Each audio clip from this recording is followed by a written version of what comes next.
Thank you for joining us. Minister LeBlanc, over to you. So thank you very much, Ali. Bonjour à tous. Good afternoon. It's afternoon in New Brunswick. Good morning to those who are in an earlier time zone. Today, I'm joined by my colleague, Minister Omar Alghabra and Dr. Howard Njoo. I want to thank Canadians who've made their appointment to get their vaccine. Canada remains in the top 3 of G20 nations for overall numbers of vaccines administered. Environ 58% des adultes ont reçu au moins une dose et ce chiffre continue et continuera d'augmenter. Nous sommes en train de distribuer un total cumulé de plus de 25 millions de doses aux provinces et territoires d'ici cette fin de semaine et des milliers et des millions d'autres sont en route. Canada remains on track to receive vaccines for all eligible Canadians to receive their first dose by the end of June, and for all eligible Canadians to be fully vaccinated by the end of September. So, as always, we encourage all of you to get your vaccine when it's your turn. As we head into the long weekend, it is now as important as ever to continue to follow the local health authority guidance. By doing so, we will ensure that there is not an uptick in the number of cases, and we will also be able to beat COVID-19 together. So I now turn to my colleague, Omar Alghabra, and then Dr. Njoo. Omar. Merci, Dominic. Hello, everyone. Good morning, good afternoon. Bonjour à tous. Our battle against COVID-19 continues. On April 22nd, Transport Canada issued a notice to ban all direct commercial and private passenger flights from India and Pakistan for 30 days based on public health advice to reduce the importation risk of COVID-19 and its variants. We are now extending this measure through June 21st. Les vols directs de l'Inde et du Pakistan sont interdits jusqu'en juin. So, direct commercial and private passenger flights from India and Pakistan will continue to be denied permission to arrive in Canada. We're also extending the third country pre-departure testing requirements for these countries. This means that passengers who depart from India or Pakistan bound for Canada via an indirect route must obtain a valid COVID-19 test results from a third country, not India or Pakistan, before boarding a flight to Canada. These ongoing measures will remain in place to help protect Canadians and to manage the elevated risk of imported cases of COVID-19 and variants of concern into Canada. And I can say that we have seen a significant reduction in the number of positive cases of COVID-19 arriving from international flights since this restriction was put in place. There's still increased pressure on our healthcare system due to the pandemic, so we must continue to be vigilant. Canada currently has some of the strongest border restrictions in the world, with a strict 14-day quarantine, government-approved accommodation measures, and a ban on foreign nationals except in narrow circumstances. These measures also remain in place. They are based on a range of data and advice from public health experts. Our government's measures have resulted in a 96% reduction in air traffic and 82% reduction in land traffic into Canada. This has significantly reduced the importation of COVID-19 into the country. We're also constantly adapting our border measures in response to new evidence and will continue to do so as the situation evolves. Our government's top priority is protecting Canadians' health and safety. And our response to the global COVID-19 pandemic has always been guided by the latest science and research, and it will continue to be.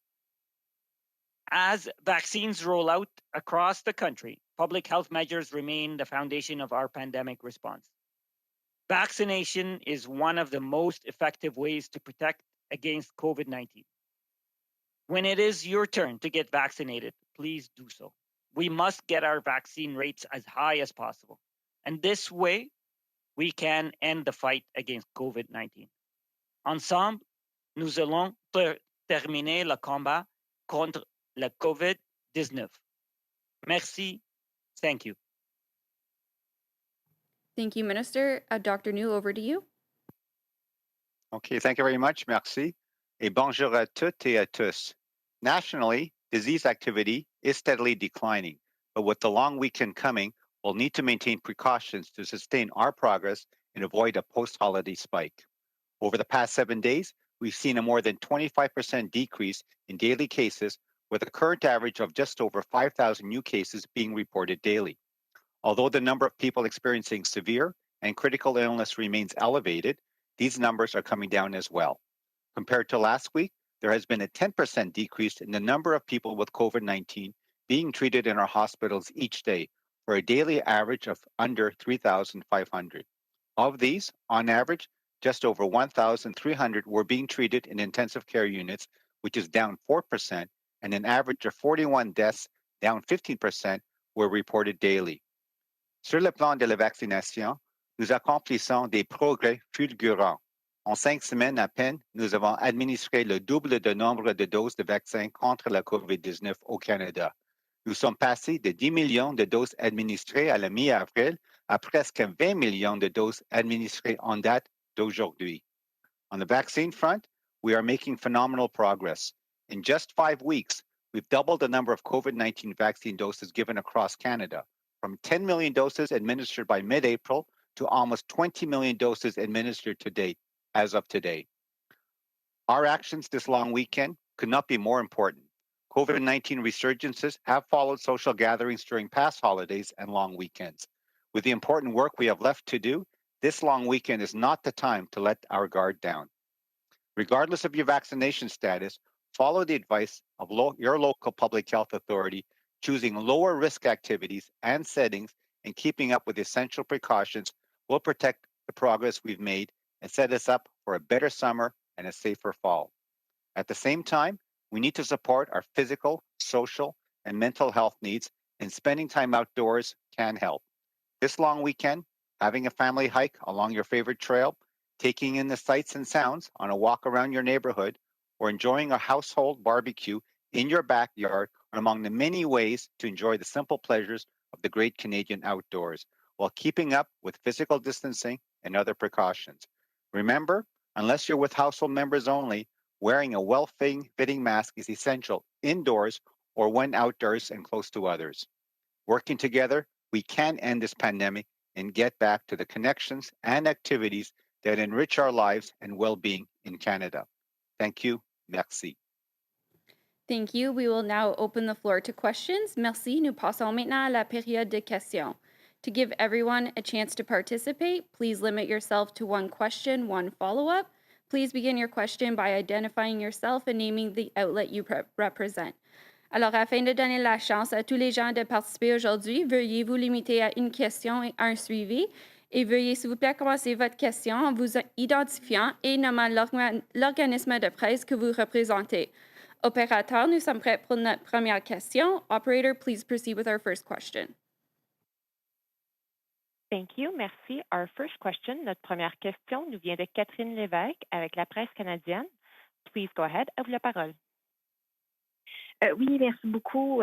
So, Minister Alghabra, just about your announcement today, I was just wondering on what basis you're continuing to extend the suspension from flights from India and Pakistan. I don't know for maybe Dr. Njoo would also like to comment on those things. Thank you for the question. I'll certainly ask Dr. Njoo to comment further, but I'll just say our initial decision last month was based on data observed through public health because of the measures that are in place, because of the testing regime that we have. And the data had shown a disproportionate amount of percentage of infection for arrivals coming from both India and Pakistan. And the decision was, as we had promised Canadians, that we'll do whatever it takes to protect their health and safety. And it was a difficult decision, but it was a necessary decision. Now that at the time of examining whether to renew or not, we know that this is not the right time to loosen any measures right now. So it has been again decided based on public health advice that this is not the right time to loosen any border control measures. So we've decided to renew it for another 30 days. Thank you. Thank you, and it's a Dr. Njoo, so I can just add to that from the public health perspective. Certainly, we've seen that the issue of variants of concern is obviously top of mind. If you look at the situation in Canada, I would say over about 70% of the new cases being reported are the variants, as opposed to what we call the initial or wild strain of the COVID-19 virus. So that's important to know. We have a work cut out for us, obviously, with the third wave to tamp down or put down the number of cases we're getting in many parts of the country. At the border, it's another layer of protection. It's all a matter of what we would call risk tolerance and risk management. As you've been sort of aware, the actual traffic in terms of the air traffic and land traffic has gone down substantially, and essentially it's only certain individuals, essential workers, are allowed to cross the border. Having said that, there's also obviously a pre-departure test in place. Obviously testing at the border, testing, a period of time afterwards, the government accommodations and so on. We're keeping an eye out of what's happening at the border, because even though the actual testing shows that the percentage of people coming in to Canada, very low positivity. What we're finding right now, based on the latest data, is that it's about less than 1% of all travelers coming into Canada are testing positive for COVID-19. But if you look at the actual metrics, about half of those are actually the B117 variant, and also now there's a growing percentage for the other variant of concern, the B1617. So we're keeping an eye out. It's also an opportunity for us in terms of our surveillance to be able to track the variants and sort of the development, and it helps us in terms of looking at other aspects such as vaccine escape and so on. So it's important to have these measures in place, and we recognize that although importation of variants is a small part of what's happening with respect to the situation in Canada, anything we can do in terms of that added layer is, I think, important to do at this time. Thank you. Thank you. Follow up? Oui, merci beaucoup. Et j'aimerais me tourner vers vous, Monsieur Leblanc. J'aimerais vous entendre en fait sur quelque chose que la brigadière générale Brody a dit hier, qui a beaucoup fait réagir. Elle a laissé entendre qu'on aurait moins de vaccins que prévu d'ici la fin du mois de juin. Je me demandais, est-ce que vous pouvez confirmer cette information et nous dire si c'est parce qu'on ne sait pas encore le calendrier, on ne connaît pas encore le calendrier de livraison de Moderna. Donc, je ne sais pas si vous pouviez nous éclairer sur ce dossier-là. Merci. Merci à vous. Merci pour la question. Comme vous savez, on attend maintenant 2 millions de doses de Pfizer tous les semaines en juin et maintenant en juillet. Cette semaine seulement, nous avons reçu au-delà de 4,5 millions de doses, parce qu'on a reçu 1,1 million doses de Moderna aujourd'hui. Ça va être acheminé vers les provinces au courant de la fin de semaine. Nous sommes tout à fait confiants que 25 millions de doses de vaccins seront acheminées vers les provinces par la fin de semaine, en autres mots, dans les quelques prochains jours. Nous continuons une discussion avec Moderna pour avoir des précisions sur les millions de doses que nous attendons d'ici la fin juin de Moderna. Ma collègue Anita Anand va parler aux dirigeants de Moderna encore une fois mardi de la semaine prochaine pour faire le point que le plus de précision que nous avons quant à l'arrivée des millions de doses que nous attendons de Moderna au cours des prochaines semaines, ça permet aux autorités provinciales de planifier leur clinique de vaccination. Et la générale Brody a bien indiqué les chiffres pour lesquels nous avons une date de livraison certaine. Alors, le centre des opérations et la générale Brody, quand ils sont en communication avec leurs vis-à-vis dans les provinces, discutent seulement les doses de vaccins où la date précise de l'arrivée est confirmée. Et nous travaillons encore avec Moderna pour apporter le plus de visibilité possible sur l'échéancier de l'arrivée des vaccins. Mais nous sommes tout à fait confiants que Moderna est capable de rencontrer leurs obligations en ce qui a trait aux millions de doses que nous attendons au cours des prochaines semaines. Et c'est le sujet de la discussion continue que Mme Annan va entamer encore une fois mardi prochain avec les dirigeants de Moderna. Thank you. Operator, next question. Thank you. Merci. Our next question. Notre prochaine question nous vient de Marika Walsh with the Globe and Mail. Please go ahead. À vous la parole. Good morning, Minister LeBlanc. I'll follow up on Catherine's questions to you.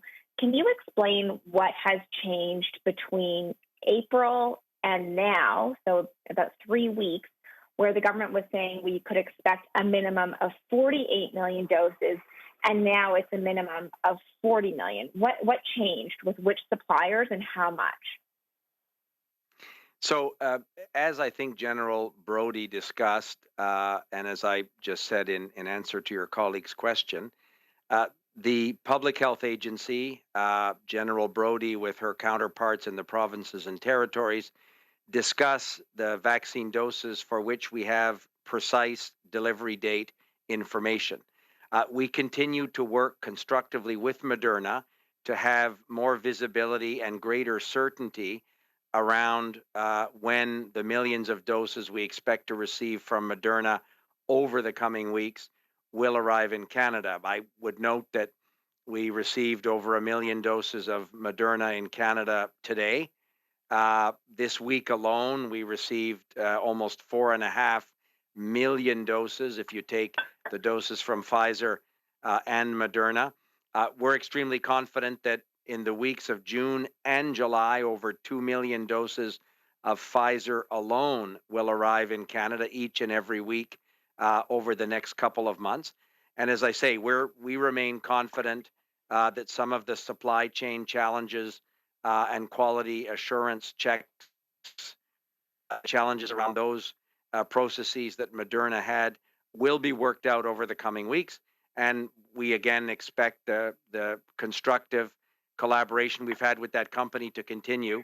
And my colleague Anita Anand will once again be talking to the senior leadership of Moderna on Tuesday of next week to stress the point that provinces planning vaccine rollouts, obviously the greater certainty we can have around delivery dates, the easier it is for them to effectively plan. Thank you. Follow up? Thank you. Yes, thank you. Can you please confirm for us then if Moderna has said it will still meet its commitment? Like, yes or no, has Moderna said it will still meet its commitment of 10.3 million doses between April and June, and it's just now a question of when they come? So again, maybe Dr. Njoo can add some precisions. The information I have from my colleague Anita Anand is that we remain confident in Moderna's ability to supply the doses to Canada. The challenge is the delivery schedule is less certain, for example, than Pfizer has been over the last number of weeks or for the next couple of months. We expect Moderna to be a very key part of Canada's vaccination plan in every part of the country. And Anita Anand and our colleagues at the Government Operations Center and the Public Health Agency have had an ongoing and productive and reassuring dialogue with Moderna. But obviously, we understand the importance of having the most reliable information on delivery dates. But Moderna does have millions of doses scheduled for delivery in Canada over the next number of weeks. We just need greater precision on the specific dates of those deliveries. But maybe Dr. Njoo has some additional information. No, thank you very much, Mr. LeBlanc. No, nothing really more to add. It's exactly as you described it. That obviously at the logistical level with both Moderna and as well as obviously with provincial counterparts, my colleague, Brigadier General Brody, is in active discussions. And as you said, what she elaborated yesterday was in terms of precise dates for delivery, but in terms of anticipating and also planning for future deliveries, those are active discussions which are ongoing. Thank you. Merci. Opérateur, prochaine question. Thank you. Merci. Our next question, notre prochaine question nous vient de Raymond Filion avec TVA. Please go ahead. À vous la parole. Merci beaucoup. Une question pour le ministre Leblanc. Il y a des plans actuellement sur la table pour le déconfinement qui sont annoncés. Pourquoi ne pas présenter de plan pour un assouplissement des mesures aux frontières pour les voyageurs, entre autres, les gens d'affaires, ou à tout le moins un échéancier? Il y a d'autres pays qui le font actuellement. Pourquoi pas le Canada? Merci, M. Filion, pour la question. Comme mon collègue, le ministre Alghabra, a statué, nous croyons que ce n'est pas le moment, dans le contexte actuel, d'assouplir les mesures aux frontières internationales, les mesures de tests de dépistage, les mesures de quarantaine obligatoires, pour nous, sont essentielles dans le contexte actuel. Nous suivons évidemment les recommandations des médecins, des scientifiques à l'Agence de santé publique du Canada. Nous reconnaissons qu'au fil des prochaines semaines, au moment où le nombre de personnes vaccinées augmente, et si on continue de voir une diminution des cas de COVID, des hospitalisations, on sera peut-être en mesure d'assouplir d'une façon progressive ces mesures-là. Mais dans le contexte actuel, mon collègue, M. Alghabra, a renouvelé, par exemple, l'interdiction des vols directs de l'Inde et du Pakistan. Et nous allons continuer de mettre en place les mesures nécessaires pour protéger les Canadiens quant aux frontières internationales. C'est d'ailleurs qu'est-ce que les premiers ministres des provinces ont demandé depuis longtemps, et c'est d'ailleurs l'objectif principal que nous avons depuis le début de la pandémie. Cependant, nous avons, par exemple, des discussions actives avec les autorités aux États-Unis. Mon collègue, le ministre Blair, parle à son vis-à-vis au gouvernement américain pour arriver éventuellement au bon moment, au moment propice, à des changements dans la posture aux frontières, mais nous croyons, dans le contexte actuel, il faut maintenir les mesures qui sont essentielles pour la protection de la santé des Canadiens. Et si le Dr Njoo a quelque chose à ajouter, je peux lui inviter de le faire s'il pense à quelque chose qui n'est pas précisé. OK, merci. Oui, c'est Dr. Njoo. Merci, ministre Leblanc. Je peux ajouter que les deux mêmes principes de la santé publique sont toujours, comme on dit, je pense, en vigueur. On peut dire, si on discute même qu'est-ce qu'on peut faire à la frontière internationale, c'est la question de c'est quoi la situation épidémiologique, c'est quoi la situation pour contrôler la transmission communautaire et c'est quoi la situation avec le déploiement des vaccins. Parce que si on peut considérer l'assouplissement des mesures à la frontière, c'est pas seulement une question des voyageurs qui arrivent au Canada, c'est quoi les situations avec les Canadiens et Canadiennes ici au Canada? Est-ce qu'on a, comme on dit, une bonne situation avec la plupart de la population vaccinée pour une bonne couverture vaccinale? Et c'est quoi la situation avec la transmission communautaire? Est-ce qu'on a un taux faible et gérable dans plusieurs communautés à travers le pays? Est-ce que notre système de soins de santé n'est plus débordé comme c'est encore peut-être le cas dans quelques régions du pays? C'est des considérations, des facteurs il faut comme on dit, considérer. Donc, aussi avec les États-Unis, c'est intéressant parce que je pense qu'il y a quelques mois que la situation même épidémiologique, c'est beaucoup plus différent aux États-Unis et comparé au Canada. Mais maintenant, je pense la situation est de plus en plus, je pense, pareil avec l'épidémiologie, mais aussi avec la couverture vaccinale. Donc, à un moment donné, je pense que ça fait partie des discussions aussi entre les deux gouvernements. Merci. Merci. Suivi. Oui, alors les gens qui se demandent, ils sont très nombreux à savoir s'ils pourront aller en voyage aux États-Unis cet été avant la fête du travail. Qu'est-ce que vous leur dites? peut-être, ou oubliez ça? Ben, moi, je vais peut-être offrir un commentaire et comme d'habitude, si le docteur Njoo peut ajouter quelque chose, évidemment, je lui invite de le faire.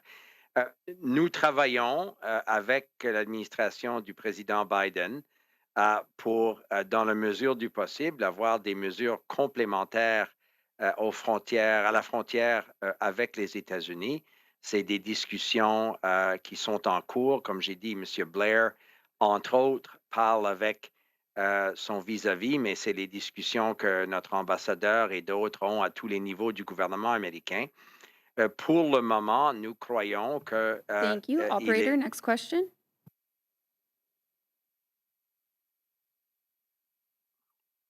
Thank you. Merci. Our next question, notre prochaine question, is from Christian Ajikute from CTV News. Please go ahead. À vous la parole. Hi there. This question is for Dr. Njoo. I want to get your thoughts on this. Do you think there is a public health risk if people cross the border into the U.S. to get a vaccine and then return to Canada? Thank you for the question. There's two parts. Obviously, I think in terms of access to vaccines, I think, here in Canada, with many millions of doses coming to the country, I think, for lots of reasons, even logistically, administratively, I think it's probably easier and better for Canadians to wait their turn.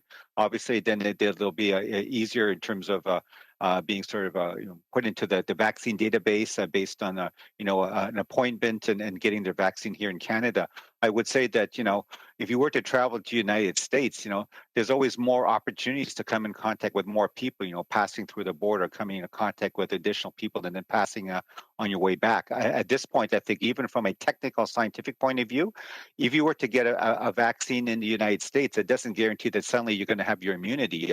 You might still be in the incubation period, and therefore that's why we still require anyone who comes back into Canada or comes to Canada for the first time needs to go through a strict 14-day quarantine period, because we all know that someone could pick up an infection, be incubating, and it could certainly declare itself as illness several days after the fact. And even if you were to get a vaccine, you could be in the midst of your incubation period.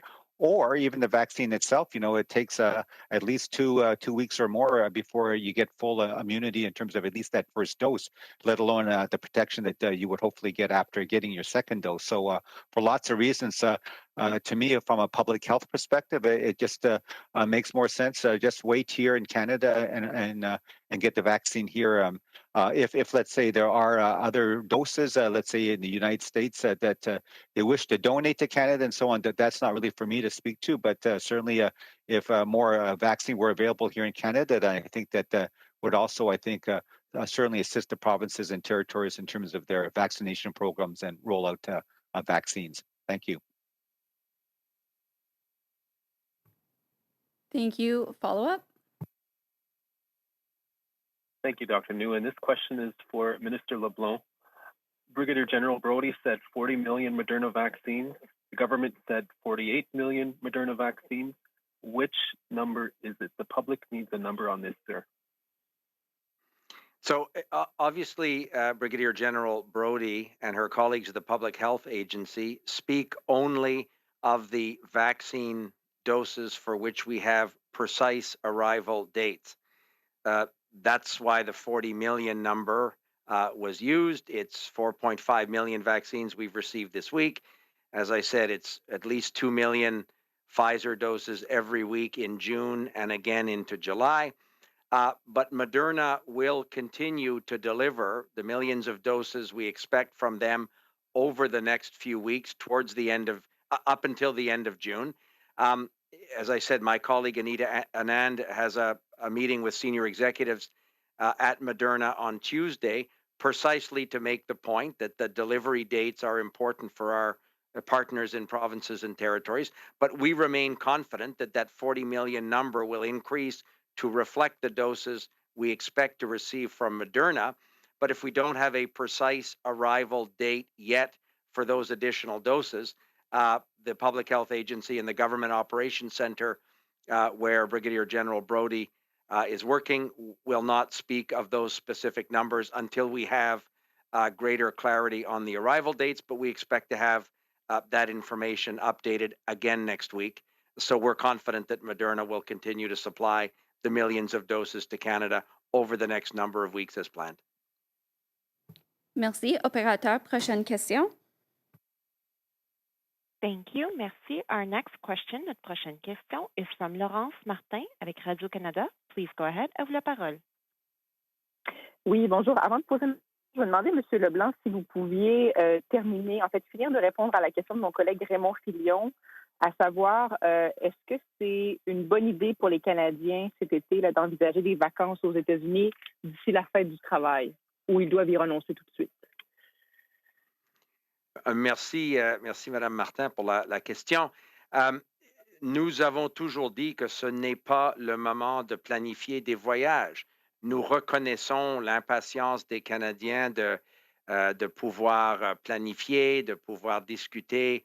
On fait ça tous, j'ai l'impression, dans nos familles aussi, des voyages potentiels, que ce soit plus tard cet été ou à l'automne.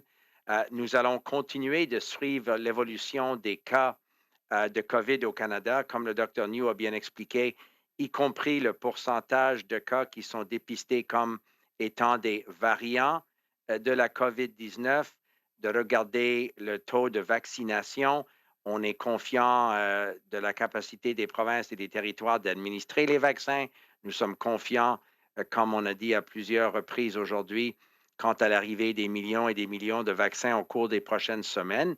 Alors, nous aurons au bon moment des précisions quant à la question de voyager, que ce soit aux États-Unis ou ailleurs.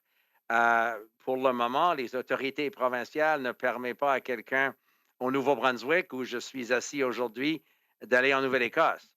Alors, si on ne peut pas aller visiter le fils de mon épouse à Halifax, qui est à 2h30 de route de Moncton, je ne pense pas que le Canada est à la veille de discuter des mesures précises quant au voyage international, y compris aux États-Unis, mais nous reconnaissons la volonté de tout le monde d'arriver à ce point-là et nous allons continuer de suivre les avis de nos collègues, les médecins et les experts en santé publique et on espère, comme tout le monde, avoir des précisions à ce genre de voyage ou de planification au cours des prochaines semaines, mais ce ne sera pas aujourd'hui.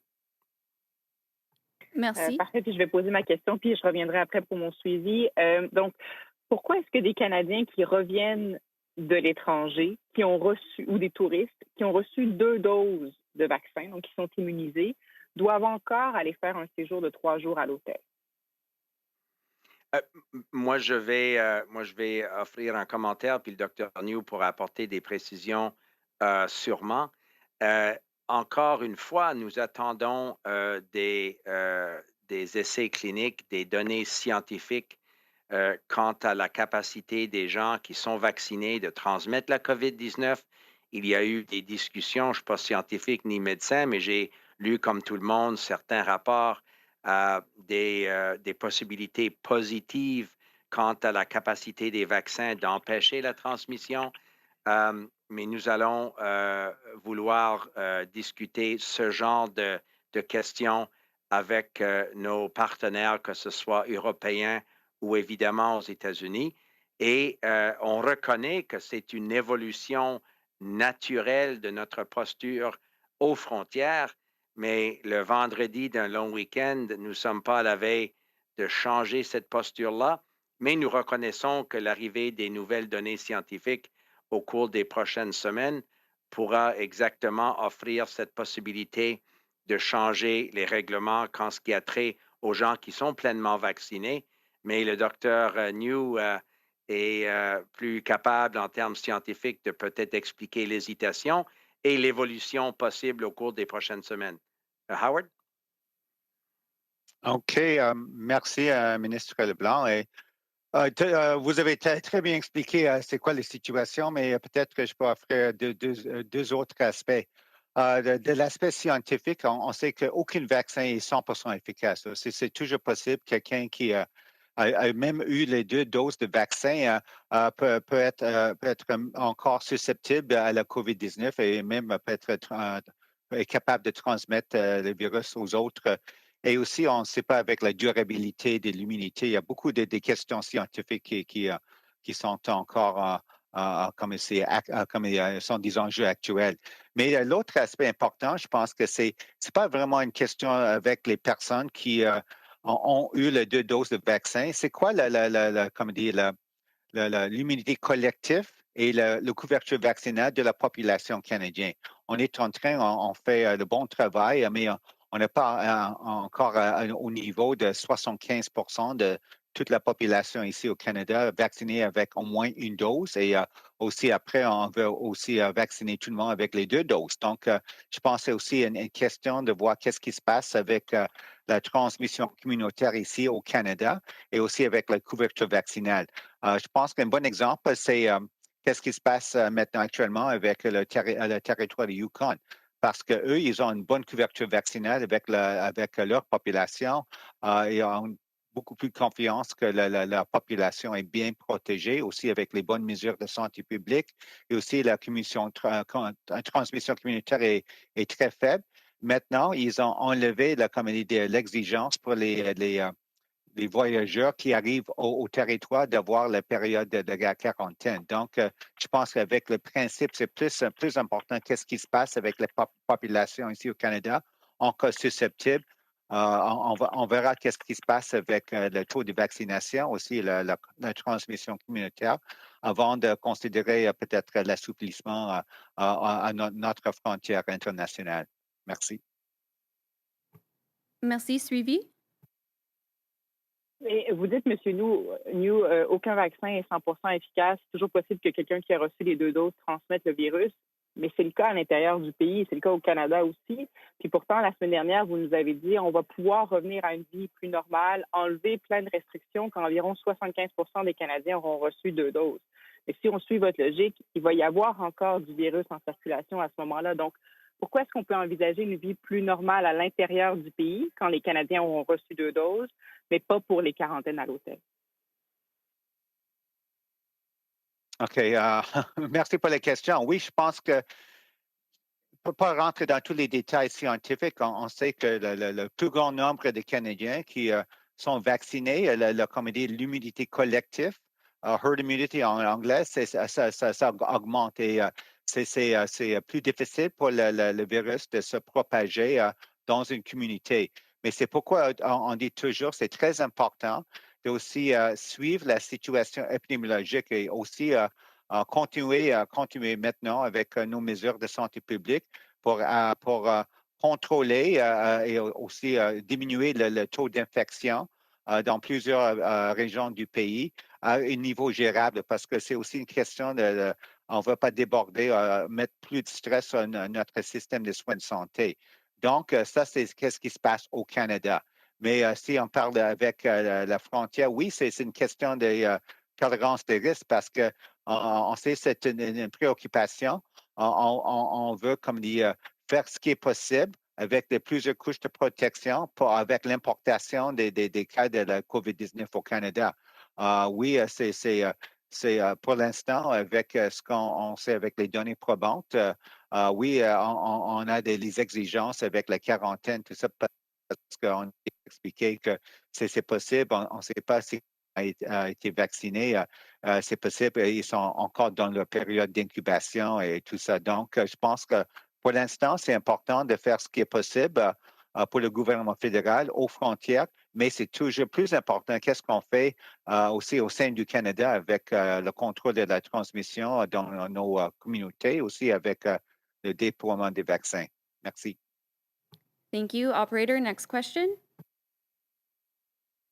Thank you. Merci. Our next question, notre prochaine question is from Tom Perry with CBC News. Please go ahead. À vous la parole. Hello. Thanks for taking my questions. First question is for Minister LeBlanc. I just want to just be clear here.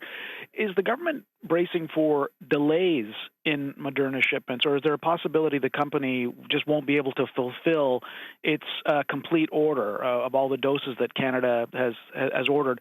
And also, given the problems with Moderna and I guess the questions around AstraZeneca and Johnson & Johnson, are you still on track to meet that goal of having everyone who wants a vaccine fully vaccinated by the end of September?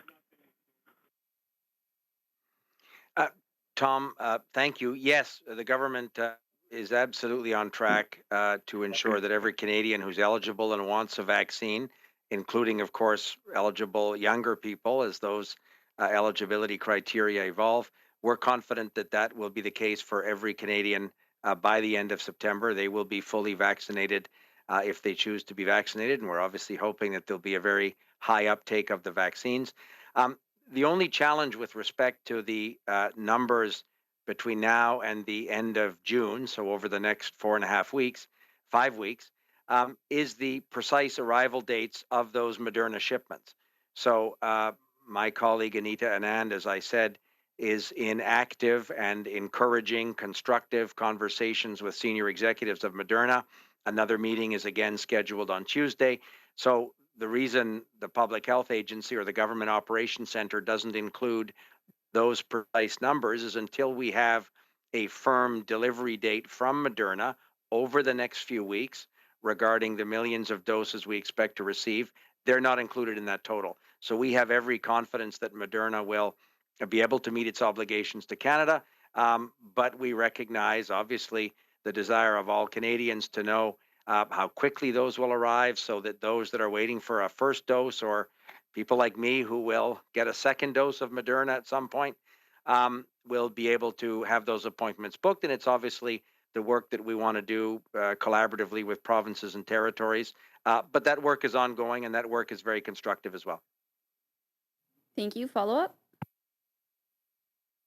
Mr. Alghabra, I'd like to know that on the flight ban, have you sort of laid out benchmarks, what it's going to look like, what conditions you're going to want to see in place before you lift that ban and allow flights to resume?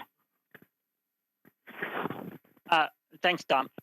As I said earlier, that we have committed to Canadians that we'll do whatever it takes to protect their health and safety, and that all decisions will be based on data and public health advice.